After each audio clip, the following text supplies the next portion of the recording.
Salut tout le monde, aujourd'hui nous allons faire un test et c'est un test micro une fois de plus. Je vous ai tous bien sûr entendu et je suis d'accord avec vous. Quand j'ai le micro portable sur moi, vous entendez...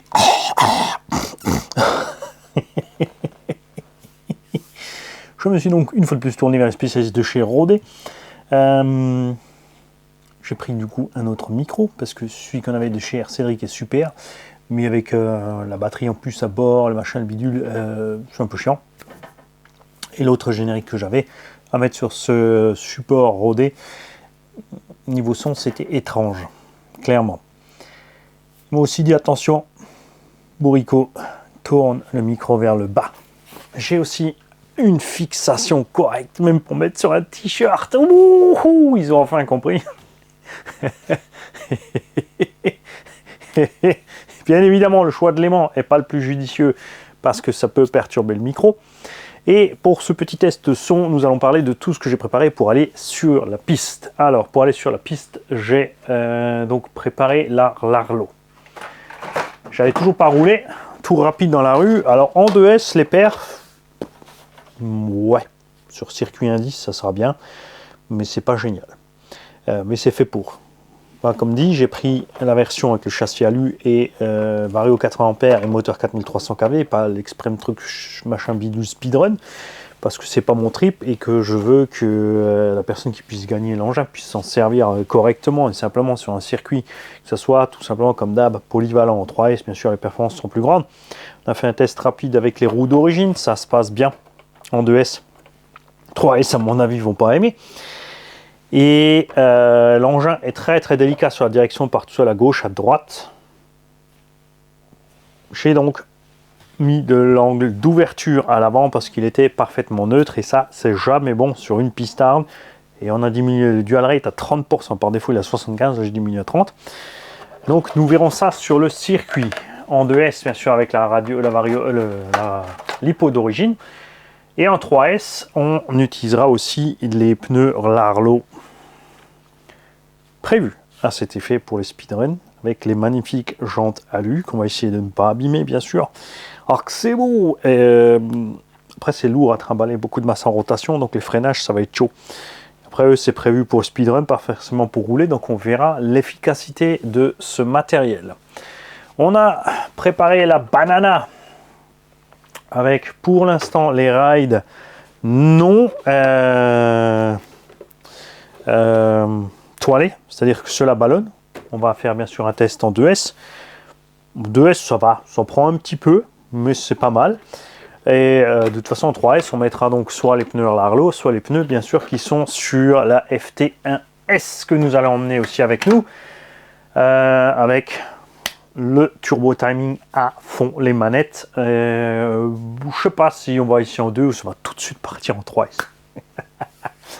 J'ai préparé la VTE2 El Camino. Tu la vois pas? Qu'est-ce que ça fait? Zip. Voilà. Donc, la VTE2 El Camino en 8S. Normal, bashing 5000. Avec un variateur Traxxas VXL 3.0 issu d'un X-Max bec à 6 volts. D'accord? Et ouais. On remercie bien sûr notre investigateur sur place, Papa RC, qui va, ça continue, il va aller aux States. Il va aller aux States, il va aller chez eux, et puis il va leur dire 9, 9, 9, 9, 9, 9, 9. Il aura bien sûr raison, on a préparé Peak Power, donc là je vous le rappelle, on a mis un 4074 1400 kV à bord. Donc on n'a pas plus de puissance, le moteur est la même taille que le moteur d'origine. On est aussi en 8, mais ça devrait nous permettre d'avoir un peu plus d'élasticité, même si on était déjà pas mal. On est resté sur le pignon d'origine, puisque le rapport de transmis était calculé par rapport au kV, donc 1400 kV x 32 égale 2000 x 22,2, enfin 30 et des boîtes, 30,4. On a installé, j'ai oublié, dans la VTE2, ce que j'avais pas encore fait, c'est que j'ai installé le GPS. J'ai mis donc la WeFly X9 à bord, là, celle-ci, avec le GPS WeFly. Fait un petit test dans la rue, ça a duré pas une minute, donc le GPS n'a pas eu le temps de prendre. faudrait que j'aille voir s'il faut faire une autre manip, par exemple peut-être d'aller rouler, parce que ça se trouve, de toute façon ça marchera pas parce qu'il faut faire un truc. Je sais que c'est moche avec ces trous, pas de panique. Mais c'est des S1, c'est sur les froids, je vais commencer par user ceux-là et ensuite on mettra les autres. Point très important, GRP, ne vous oublie pas. Maurizio Gandini, le patron, le big boss. GRP Racing, c'est lui, d'accord? Gandini Racing Product. Il m'a écrit que c'est décalé parce qu'il a énormément de travail, comme la RCR a repris plein fouet, les compétitions GT8 et tout. Lui, il débite de la gomme derrière, il n'a pas eu le temps, donc il va décaler ça si possible, c'est pas encore promis, pour qu'on lance les précommandes fin juin, d'accord? Il vous oublie pas, il s'excuse, mais là, il est débordé. C'est clair. Donc, on va voir ce qui se passe avec ce GPS. On a mis la sonde de température, on a donc le voltage embarqué des LiPo et le voltage du bec de ce variateur de X-Max qui est bien à 6 volts. Et chose très intéressante, j'ai ici donc mis des DXF HV. Alors, généralement, je les charge par paire. Là, comme je les avais tous vidés pareil, je les ai chargés toutes les 6 à la fois. Alors, en chargeant toutes les 6 à la fois, on a réussi à... on a fait la charge. Enfin, j'ai fait la charge. Le lendemain, je suis redescendu et ensuite, je suis allé relancer une charge à 0,6 A. Donc, soit 100 mA par batterie. On a encore mis 900 mA dans le pack total, soit 150 mA par LiPo. C'est pas grand chose sur les 6750 qui sont censés être à bord. Mais de ce fait, le voltage était bien à 4,35 total par cellule sur toutes les 6 cellules, les 36 cellules. En branchant ces HV sur les VXL8, que ce soit celui-là ou celui-là ou celui-là, et bien le VXL8, il clignote. Il te dit voltage trop haut. J'ai donc fait le test, on a déchargé les LiPo, j'ai pris une paire que j'ai descendu à 3,33. 3,33, 3,32 par là sur le chargeur. Je les ai branchés et là ça passe. Donc en charge normale, j'ai jamais eu de soucis, c'est vraiment juste quand elles sont vraiment pleines à craquer. C'est 4,35 que le VXL8 sature. Je te dis ça au cas où s'il y a un de vous a un VXL8 et qui se retrouve avec ce problème quand il met les HV que ça clignote. C'est juste que quand c'est vraiment blindé à mort à 4,35, elle passe pas. D'accord, donc à la limite tu roules un peu en dégradé, ensuite tu es éteint, tu rallumes et à un moment ça va prendre, c'est pas un souci. Je te dis ça aussi parce que justement, comme beaucoup de gens passent des 1100 kV dans le XRT ou le X-Max avec le Max 6 ou le Max 5, et ben, il leur reste justement le VXL8 et le moteur de Linéon avec le carter RC Usinage 34, c'est en bas dans le descriptif. Pour mettre justement précisément dans les 1/7, parce que dans toute la gamme Arma, celle-là ou autre, ça va nickel. Là-dedans, ça passe pas, sauf si on bricole une modif, c'est pas le but, ça c'est plus, ça c'est comme un UDR en fait, c'est une maquette roulante, d'accord? Ça c'est plus comme le Yikong DF7, là on peut y aller un peu plus. C'est pas encore un Mojave, étendez-vous. Donc nous verrons ce qui se passe avec ce GPS, ce machin, ce bidule. Bien sûr sur le circuit 6S suffiront large et si je garde un rythme permanent avec les 6S 8000, c'est vrai que vous avez vu qu'on arrive à tourner quand même en 6S 8000 dans cette bécane. On a quand même fait 25-30 minutes par pack quand on avait fait notre petit circuit sur le Jardiland. Puisqu'on n'est que des rouleurs de parking, d'après RC Crawler Family, qui s'est inventé un nouveau pseudo, à savoir le grappin RC. Il cherche jamais loin, hein, tu vois. Et donc, il se demande toujours pourquoi on le rit. Qui est bien sûr venu insulter les vidéos et de DY, qui est venu insulter aussi, bien sûr, Xavier de RC Mode Aventure, et qui a essayé de foutre la merde chez RCCom 83, mais comme d'hab, il s'est fait griller, mais genre 2 secondes, hein, je veux dire, le niveau des commentaires est pas élevé, hein, je veux dire, Burke c'est de la merde et des trucs comme ça, où c'est à vomir. Oui. Il y a des gars comme ça qui sont louches, hein, et il faut prendre le lithium, mais là les cachets suffit plus, hein. Il faut injecter le lithium mon gars, hein. Faut injecter le lithium. J'ai préparé la Subaru en mode rallye, puisque si je vais sur circuit, je vais pas emmener toutes les caisses en mode full circuit, d'accord? Là, on est en mode rallye, c'est-à-dire que la caisse peut décrocher un max. Avec le bois de la LiPo, on sera là. Ça va être funky à rouler. On a mis les roues donc chinoises qui sont en 100 mm par 47 qui sont prévues pour les Arma. Oh, sauf la Felony, bien sûr. Sauf si tu as inversé tes diffs sur la Felony. Et parce que ça glissouille un peu. C'est le but. C'est là, c'est plus, on va rouler cool, glissouiller un peu dans les virages, tu vois, ce genre de choses. tout simplement. Je rappelle que celle-là sera à vendre avec ça, avec la carreau sub et tout le bordel sub, plus bien sûr la carreau d'origine et les pare-chocs du SC Flux HPI, et on a mis à bord donc un Flux EMH 2200 kV en 6S, hein, d'accord. Vous n'oubliez pas qu'en dessous c'est la mécanique Yikong, et bien sûr nous allons emmener, pas Yikong, Mingyang, et nous allons aussi emmener bien sûr le Mingyang Caracal avec les roues Power Hobby, donc large à l'arrière et fine devant, parce que j'aime bien ça. T'en as foutu partout, Mani. Oh, c'est le bordel. Parce que j'aime la dégaine que ça donne au buggy, ce mini look de pseudo F1, c'est sympa.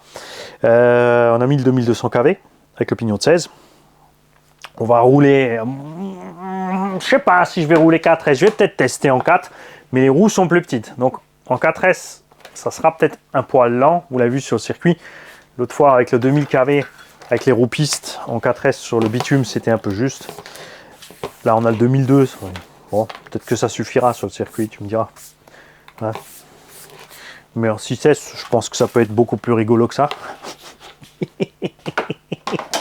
Je ne sais pas encore. On a réglé l'engin. Alors attention, hein, j'ai mis les suspensions donc, pour être plus haut dans la pelouse.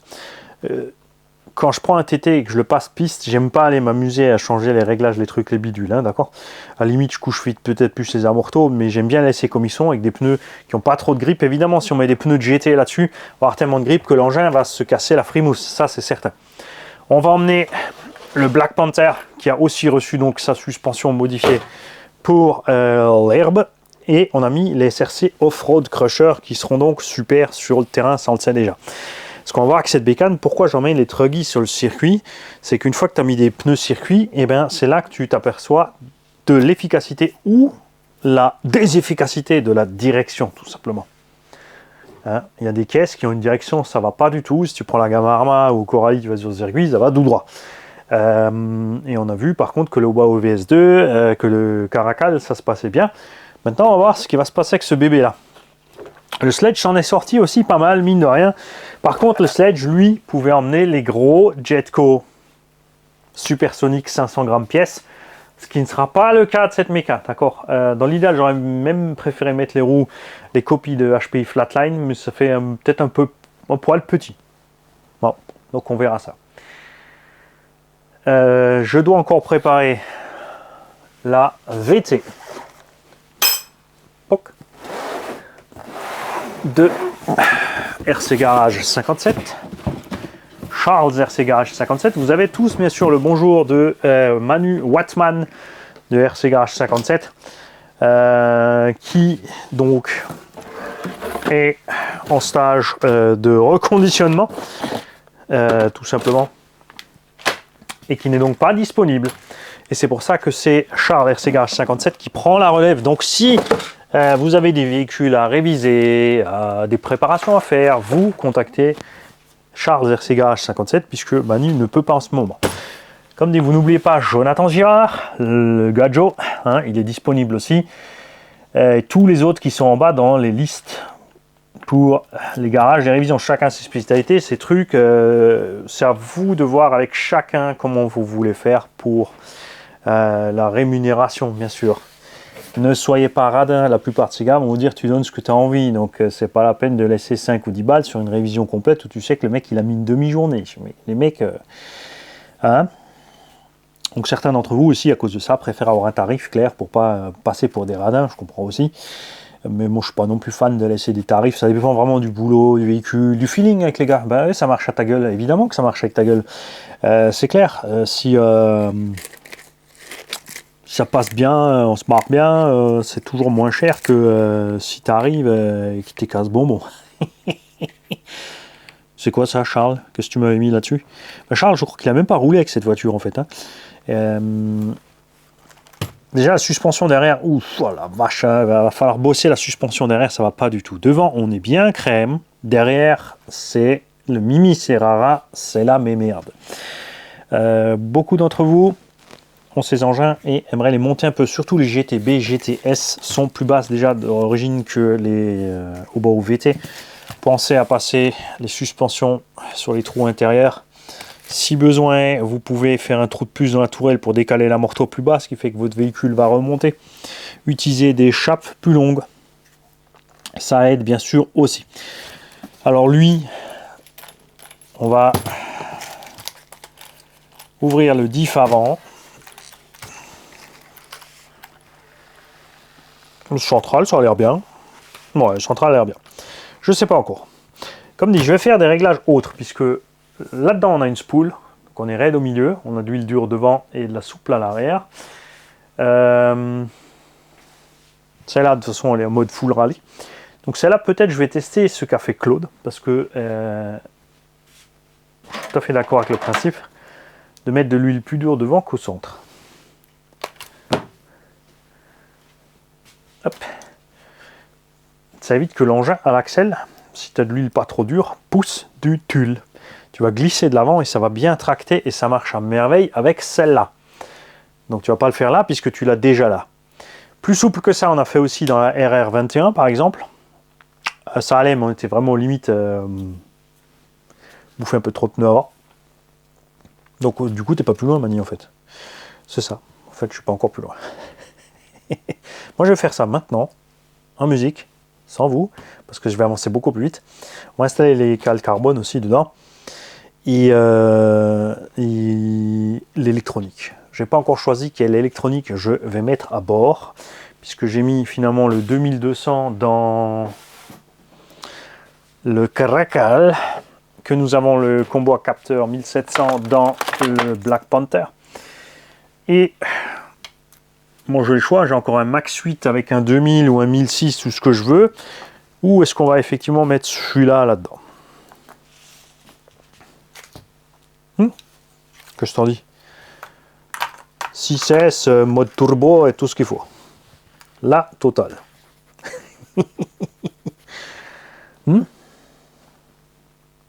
C'est vrai que les 68 spécial piste au Beaming ne font que 280 grammes, mais ça pèse presque 400.